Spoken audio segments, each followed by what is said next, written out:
রীতিমতো মাছ বাজারের মাছের মতো দামাদামি করে নকশি পিঠা কিনে আনলাম।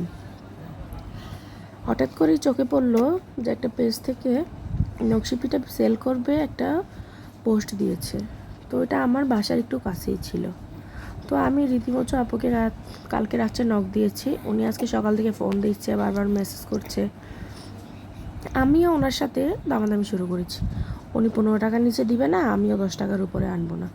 এবারে দুইজনে মাছ বাজারের মতো দাম কষাকষি করতে করতে লাস্ট পর্যায়ে 12 টাকা করে নিয়ে আসলাম। তাও আবার যেয়ে নিয়ে আসতে হবে। যদি ওনার বাসাটা আমার বাসা থেকে কাছে, সেই জন্য পার্সেলটা যেয়ে নিয়ে আসলাম।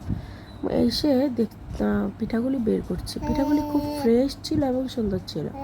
আমার সাথে কিন্তু আমার দুষ্টু পাখিটাও ভয়েস দিচ্ছে।